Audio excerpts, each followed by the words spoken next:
Yo, what's going on, guys? It's the Draft Nerd, and today we're going to be reacting to CBS's 2025 NFL Mock Draft. Now, this came out the 1st of January, so a couple days old, but the draft order is not changed. Only a couple games have played. I'm sure it's not going to be outdated by any means. And this is from Chris Trapazzo. I've reacted to a few of his mock drafts in the past, and they've been good, but they've also been interesting. They're not always just, chalk picks. There's a few kind of crazy picks usually in his mock drafts.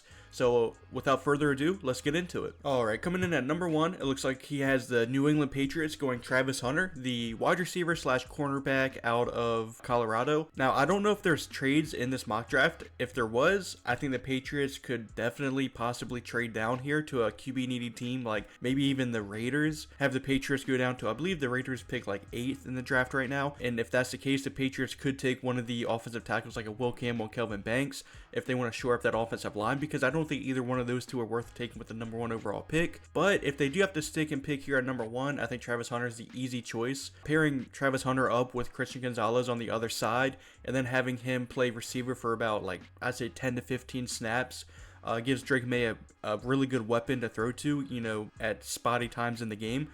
So overall, I like the pick, but I could also see them trading down. I just don't know if there's trades in this mock draft.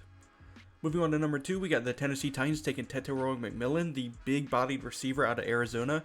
Now, I think this could be a quarterback pick here. I believe in my last mock draft, I had them going quarterback, and the Will Levis experiment is such an up-and-down roller coaster. He started off the season on a generational run with, meme-worthy plays. And then he started to play well coming back from injury. He had about a 2 to 3 game stretch where he looked like a pretty good quarterback. And then he went right back to doing Will Levis things and not playing too great. So, is it worth taking him into 2025 as your starting quarterback and hoping that, he figures it out eventually? I don't know. Maybe getting a receiver like Tetairoa McMillan will, do wonders for Will Levis. But he also had D-Hop to begin the season, and he still didn't look great at all. So, I don't know. I think if they don't get a quarterback in free agency, I think the Titans are most definitely going to go quarterback here. I just don't think Will Levis is their solution to their quarterback position. Moving on to number 3, we got the Cleveland Browns going Will Campbell, the offensive tackle slash offensive guard out of LSU. Now, this is again another quarterback needy team. Deshaun Watson is terrible, and I know they're still paying him for the next 2 or 3 years, but he can't start for the next 2 years. Now, do you go and get a guy like a Kirk Cousins? That's definitely possible. I believe there was a report out the other day, I think maybe yesterday, that the Browns are seriously considering going after Kirk Cousins. And if that does happen, it's not like they're going to be paying his massive contract. That's going to be the Falcons who are going to be paying most of that. It'll be kind of like a Russell Wilson situation where Russell will sign like a vet minimum to go to a team, and then his original team will be paying most of his salary. I think that's most likely what would happen, and if that is the case, I think the Browns should definitely go after a guy like Kirk Cousins. But if they don't get a quarterback in free agency, I think this has to be a Cam Ward or a Shedeur Sanders selection here. I just don't think that they can roll Deshaun Watson, or even if they bring back Jameis Winston, I don't think they can roll out any of those quarterbacks next season. I don't think the Browns fans would like that too much. Moving on to number 4 here, we got the New York Giants going Cam Ward, the quarterback out of Miami. Now, there is a very real possibility that the Giants don't have a quarterback to take here. It's a very real possibility that, the Titans go Cam Ward and then the Browns take Shedeur Sanders and then the Giants don't have a quarterback. Do you take Jalen Milroe with the, 4th overall pick? I hope not.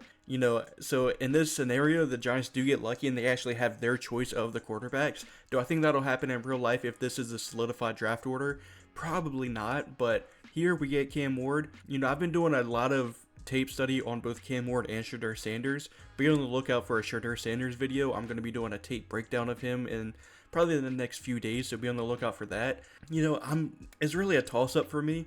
Do you want a guy like Cam Ward who maybe has a bit more upside than a guy like Shedeur Sanders, or do you want to take the safe pick in a Shedeur Sanders who can just get the ball out on time and on target with, pretty good anticipation, but doesn't necessarily have the, athletic traits nor the arm strength of a guy like Cam Ward? It's really just depends on your preference, and, if Brian Dable and Joe Shane are, in charge of the Giants next season, I think Cam Ward will be the pick because I think he's a little bit more similar to, what Brian Dable looks for, which is a bit of a raw prospect that he can kind of mold into a guy like Josh Allen, who when Josh Allen came out, he was a super toolsy quarterback that, needed a lot of refining. and Brian Dable molded him into the quarterback he is today.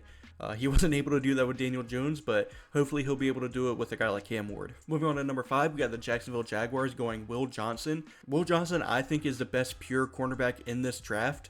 The Jaguars were picking at number 1, throughout the season, and I really like Travis Hunter as a fit there, just because they need both receiver and cornerback, and that's what Travis Hunter is.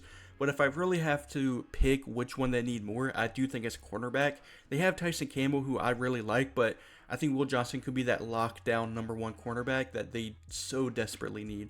I think he could probably be the best cornerback they've had since Jalen Ramsey. I'm a big fan of Will Johnson, and I like the pick there. I could also see them going Luther Burden maybe, but I think that's a bit rich for Luther Burden. Moving on to number 6, we got the Panthers going Abdul Carter, the edge rusher out of Penn State, and the Panthers' pass rush is almost non-existent. I mean, Jadeveon Clowney, isn't a number 1 pass rusher. He's not going to be a difference maker, in my opinion. They're going to be getting Derek Brown back from injury next season, but he's more of a run stuffer at, defensive tackle. He doesn't, typically get much pass rush production. They need that go-to pass rusher that can get to the quarterback and make key sacks. And I think Abdul Carter is the best edge rusher in this class, and I think it's a match made in heaven, in my opinion. If Abdul Carter falls to the Panthers, I think it's a no-brainer. Either him or maybe a Mason Graham, but I'd rather get that edge rusher, and that's what Abdul Carter is.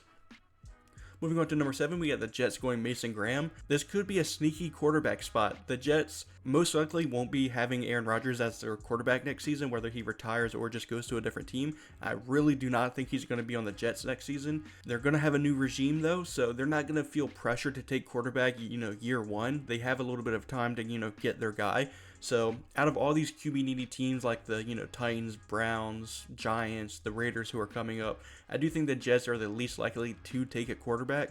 But if Shedeur Sanders is sitting here at 7, I don't think it's out of the realm of possibility that they go Shedeur Sanders here. Mason Graham's also a really good pick though. They have a pretty good defensive line. It's a very deep one, with guys like Hassan Reddick, Jermaine Johnson when he's healthy, Quinnen Williams in the middle.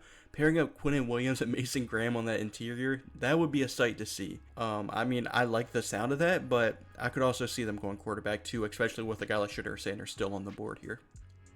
Moving on to number 8, we got Shedeur Sanders going to the Raiders. I'd be really shocked if this happens in real life. If the Raiders can't trade up and are picking here at 8, I really don't think Shedeur Sanders nor Cam Ward are going to fall to him. In this scenario, he did, and I think it's a great fit. I think Shedeur Sanders to the Raiders has been a great fit since the beginning of the season, so I'm not going to complain about it. I just don't know how realistic it is for Shedeur Sanders to fall here to 8. Moving on to 9, we got the Bears going Kelvin Banks. Now, the Bears are in a situation where they're just praying that either a Will Campbell or a Kelvin Banks fall to them at number 9. They need to get Caleb Williams, a protector. A lot of people are on Caleb Williams for, not having the most productive rookie season. But when you turn on that tape, he has no time to throw. The coaching also isn't great. The play calling is not phenomenal. But that offensive line is terrible as well. He has no time to throw. He's always running for his life. Getting a guy like Kelvin Banks who can, play left tackle, or, he could maybe kick into guard, but if he can play tackle, he's going to play tackle.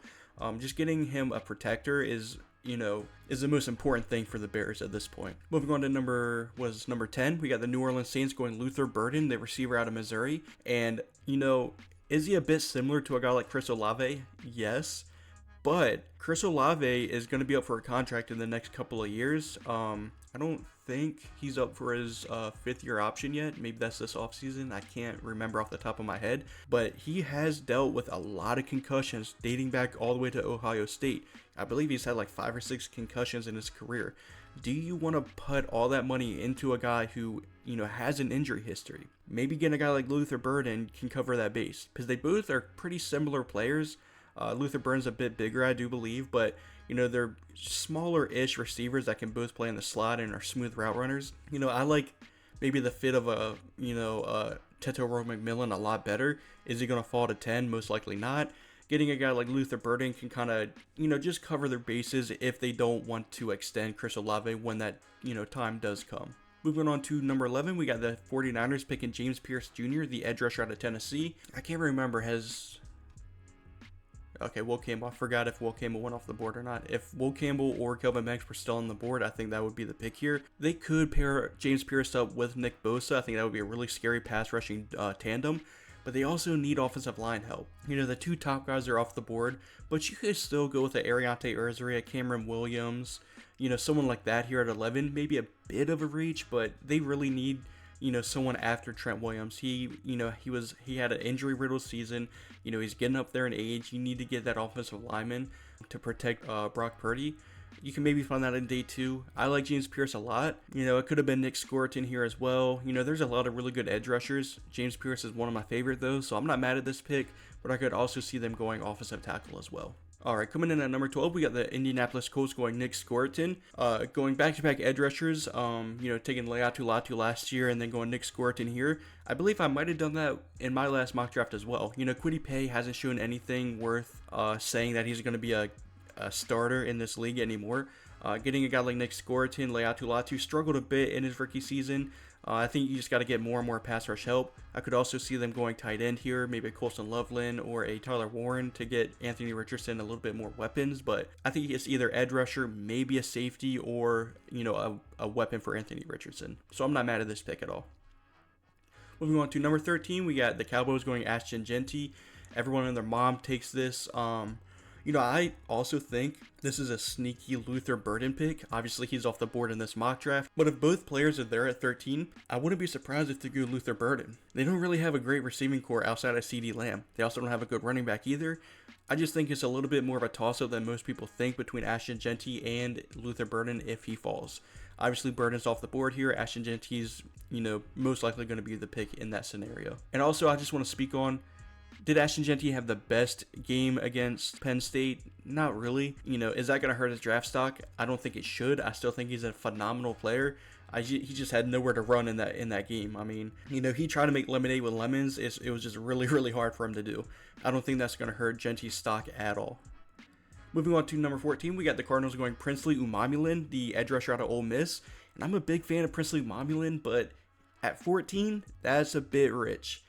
I think there are better edge rushers on the board, like the Georgia guys, like Michael Williams or Jalen Walker. I think those are more suitable picks here. Remember, they are bringing B.J. Ojulari back. He tore his ACL in training camp, I believe, so he'll be coming back. Darius Robinson's going to be back. I wouldn't be mad at a Michael Williams here over Princely Umamulin, but I like going edge rusher for him. I don't think Princely would be my pick. Moving on to 15, we got the Dolphins going Jalen Walker. And, they went Chop Robinson last year. They got a few injury-riddled edge rushers to go along with Chop Robinson. Do I think Jalen Walker's the most pressing need? Probably not. Again, there's a couple of really good offensive linemen like Ariante Urzery, Cameron Williams. I would go that over an edge rusher, or I would even go with Malachi Starks. Javon Holland, I believe, is going to be a free agent. If they don't bring him back, I think Malachi Starks is a very real possibility here. I like Jalen Walker, though. I'm not going to knock him. I just don't like the spot here to the Dolphins. Speaking of Malachi Starks, at number 16, we got the Bengals going Malachi Starks. And, yeah, I like it.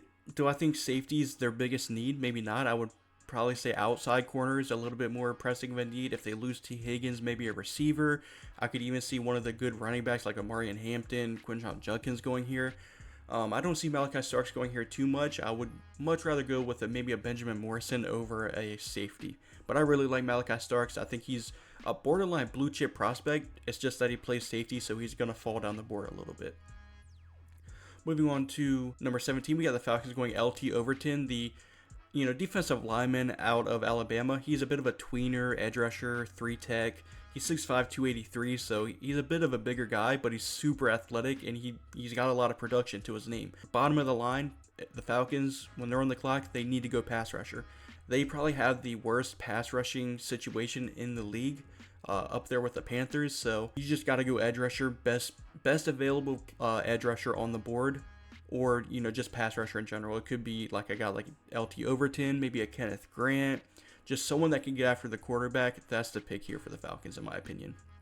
Moving on to 18, we got the Seahawks going Michael Williams. And yeah, I like the pick.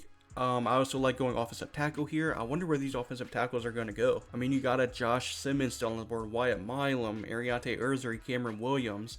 I think a lot of these guys are going to go before pick 18. And I think, getting the Seahawks a right tackle to replace Abraham Lucas is a little bit more realistic, but I'm not mad at the edge rusher pick here either. I like going offensive tackle for the Seahawks. Moving on to 19, we got the Texans going Tyler Booker, the guard out of Alabama. Now, Tyler Booker was in a lot of first-round mock drafts to begin the season. Kind of fell out of first-round conversation. I don't necessarily think there's a guard worth taking in the first round unless you count Will Campbell as a guard. I would much rather go with one of the tackles, Ariante Urzuri. I mean, you can kick him into guard if you really want to take a guard, but I just think offensive line is a good pick here. You could also go with defensive line, or you could go with a running back. Like I said, Amarian Hampton, Quinshon Judkins. I think running back pick here is also really fun. Moving on to number 20, we got the Broncos going Emeka Egbuka, the receiver out of Ohio State. And I do think Emeka Egbuka is a first-round receiver. I see him, sliding out of the first round quite a bit. I think he's almost a solidified first-rounder, in my opinion. The Broncos need a receiver to go alongside Courtland Sutton. I think Emeka Egbuka is, the perfect fit. I think I might have went Emeka Egbuka to the Broncos in my mock draft. Courtland Sutton being that big-bodied receiver, they have a vertical threat in Troy Franklin / Marvin Mims, and then Emeka Egbuka could be that smart receiver that can find holes in zone coverage and pick up, much-needed third-down conversions. I like that pick a lot.